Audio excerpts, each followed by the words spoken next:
Itu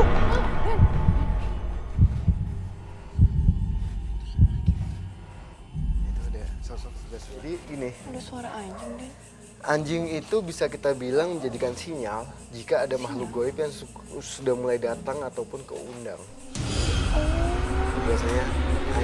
Biasanya si anjing, si kucing itu hewan yang sangat sensitif sama makhluk goib kayak gitu. Aku penasaran dengan mitos dari warga sekitar yang katanya rumah terbengkalai ini itu adalah kerajaan goib ular. Oke. Sejauh ini yang saya lihat itu tidak ada.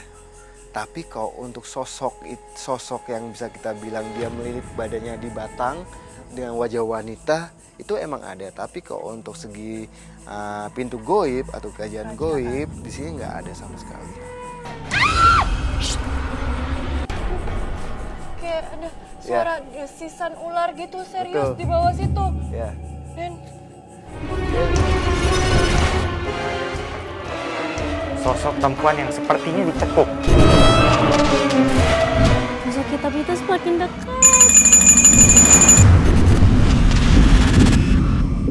Kalau dibilang usil sih, dia emang suka main di depan, di halaman depan itu suka main, bahkan dengan 3 anak ini 1, 2, 3 bahkan sebelah situ ada sosoknya sama. Wah banyak sih anak-anak kecil, anak-anaknya guys main situ Pak. Dia sampai naik-naik ke genteng garasi, bolak-balik. Berarti mereka juga bisa berpindah-pindah ya, nggak cuma di sini aja, dia bisa ke depan. Betul. Jadi spot tempatnya dia nggak menetap hanya di sini, tapi melainkan bisa ke depan juga. Oh gitu. Tapi kalau dilihat mereka nggak ganggu kan, mereka aman-aman aja. Sejauh ini sih kalau yang saya lihat sih dia lagi asik main aja sih, lagi asik main dengan kesibukannya dia, main ikan, main apa kayak gitu.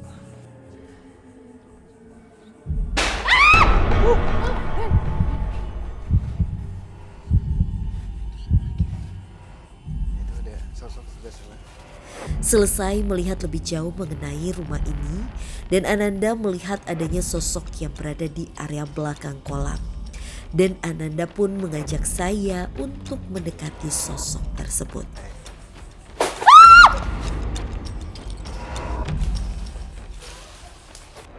Dan Ananda mencoba berkomunikasi dengan sosok yang ada di tempat ini. Nah, di pojok itu ada sosok bisa kita bilang bukan. Jadi sosoknya itu setengahnya itu wanita. Jadi di sini sosok wanita, sih sosok hewan. Jadi dia hanya setengah mukanya. Jadi setengahnya manusia, setengahnya hewan. Sosoknya itu ada di sebelah sini. Dengan wujudnya itu adalah dengan tegap, bahkan bisa kita bilang dia kukunya itu kayak kuku monyet, kakinya sangat besar sekali. Nah tapi dia itu ya kembali lagi, mukanya itu hanya setengah, jadi setengah manusia, setengah hewan. Hewan apa? Bisa kita bilang kayak hewan monyet, tapi mukanya itu, jadi ini muka wanita, tapi badannya itu badan laki-laki. Dari tadi kita ngobrol di sini kok. Ya. Tuh. Jadi gini. Ada suara anjing deh. Anjing itu bisa kita bilang menjadikan sinyal jika ada makhluk goib yang sudah mulai datang ataupun keundang.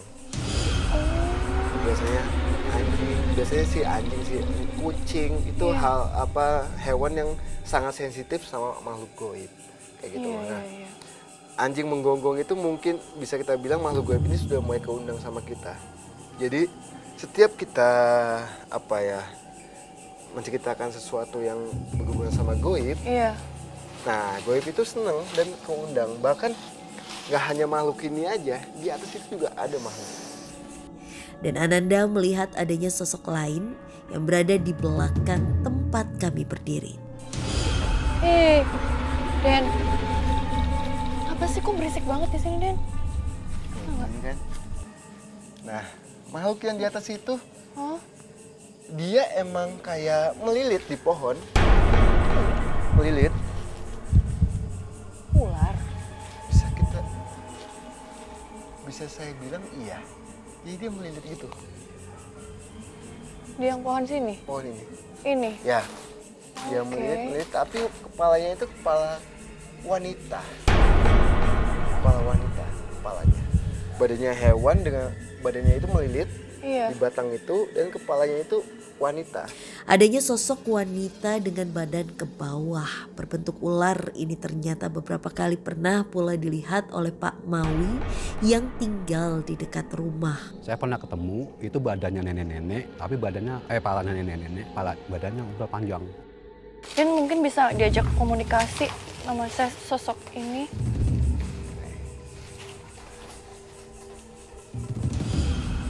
Adanya sosok wanita yang berbentuk ular di tempat ini semakin membuat kami penasaran di mana mitos yang selama ini beredar di lingkungan masyarakat mengenai adanya kerajaan ular di tempat ini mulai terungkap dengan sosok ini.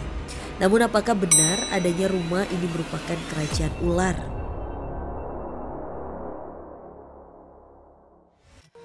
Perlahan tapi pasti mitos-mitos yang ada di rumah ini mulai terkuak. Di mana adanya sosok wanita berbadan ular ini membawa kami menuju titik terang tentang adanya kerajaan ular di area ini. Namun, apakah kerajaan itu benar adanya atau malah hanya mitos belaka?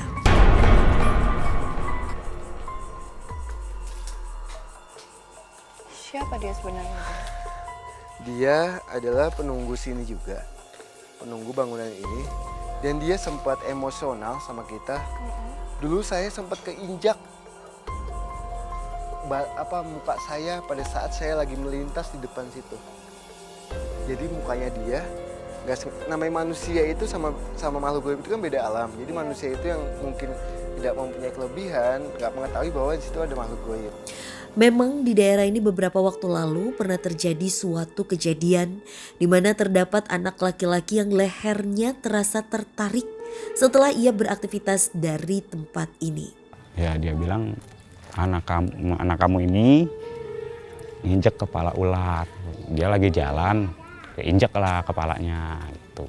Dan tadi ingat kan misi aku kesini tuh aku penasaran dengan mitos dari warga sekitar yang katanya rumah terbengkalai ini itu adalah kerajaan goib ular. Oke. Sejauh ini yang saya lihat itu tidak ada. Tapi kalau untuk sosok yang bisa kita bilang dia melilit badannya di batang dengan wajah wanita itu emang ada. Tapi kalau untuk segi pintu goib atau kerajaan goib di sini nggak ada sama sekali. Kayak ada suara desisan ular gitu serius. Betul. Di bawah situ. Ya. Dan dia emang sudah mulai kayak badannya itu ke atas dan kepalanya itu kayak begini.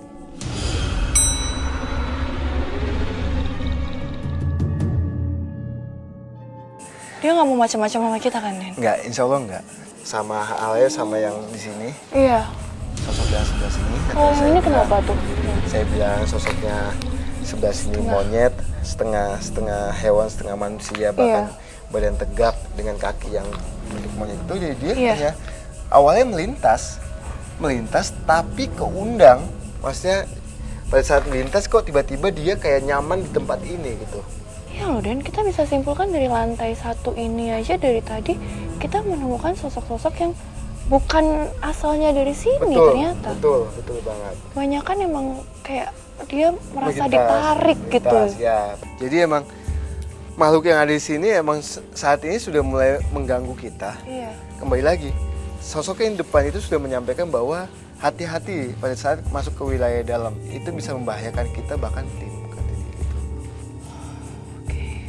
Dan Ananda mengajak saya untuk melanjutkan penelusuran ke dalam rumah ini demi mengungkap apa yang sebenarnya membuat para makhluk astral terundang untuk datang ke rumah. Bila itu kayaknya sosok.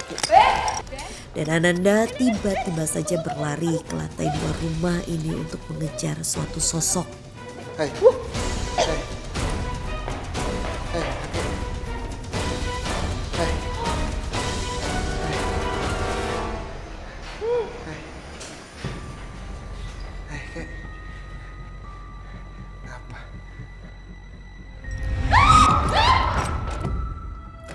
Entah apa yang terjadi, ketika Dan Ananda sedang berkomunikasi, tiba-tiba saja kembali berlari menuju lantai dasar rumah.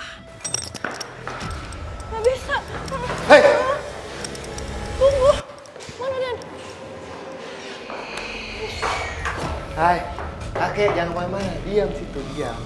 Diam. Dan Ananda mencoba berkomunikasi dengan sosok kakek-kakek. Diam, kek. Diam.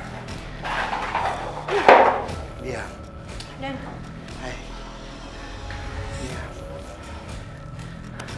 Diam, kamu. Diam. Diam. Saya akan jadi gini, Bella. coba Dan, dia. Di belakang kita ini ada sosok kakek-kakek sangat-sangat tua dengan dia pakaian kaos oblong. Iya. Dan. Hah? Ada suara di belakang. Iya, dan dia menggunakan kain Iya. kayak kaki begini, menggunakan kain dengan sabuk hijau dan kaos oblong. Enggak, maksudnya kayak kenapa dia nggak mau diajak komunikasi baik-baik gitu, kayak kenapa dia lari-larian sampai harus kita kejar kayak gini. Jadi dia nggak mau ketahuan bahwa dia suka mengganggu manusia yang ada di sini. Itu benar. Jadi sosok ini bisa kita bilang mengganggu juga, tapi mengganggunya itu biasanya pada saat di jam sholat subuh. Adanya sosok kakek ini pernah pula dilihat beberapa warga yang tinggal di area sekitar rumah. Mau sholat subuh, dia ngeliat kakek-kakek lagi ngerokok di sini. Diajak sama dia sholat, katanya, "Pak, ayo sholat Pak." Terus kata dia, "Ya, gue baik lagi, udah nggak ada." Cuma kalau orang-orang luar ini bilang serem, angker.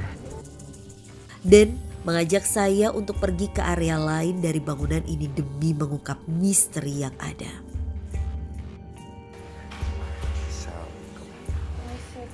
Wow.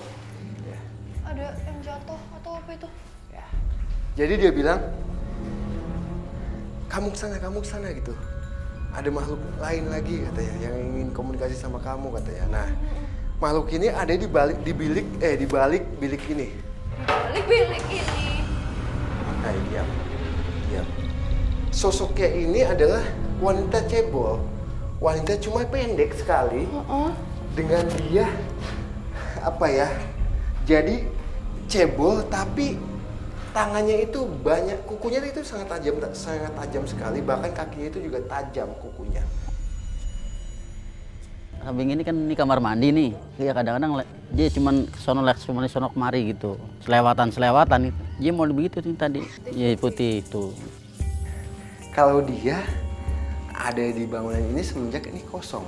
Pada saat ini kosong dia datang, tapi bukan keundang. Jadi dia itu masih belum mendapatkan tempat yang paling nyaman. Ternyata bangunan ini menjadikan tempat dia nyaman. Nah, pada saat ada suatu kejadian di bangunan ini, dialah yang juga memanipulasi hal itu. Adanya sosok wanita berambut gimbal ini ternyata mampu untuk memanipulasi, bahkan adanya mitos yang selama ini beredar di masyarakat tentang area rumah merupakan kerjaan ular, merupakan hasil dari manipulasi sosok ini. Kalau dalam penglihatan dia tuh di rumah ini nggak gelap, terang kayak istana gitu. Banyak orang pesta gitu di meja makan, cuman pakaiannya kayak pakaian Majapahit.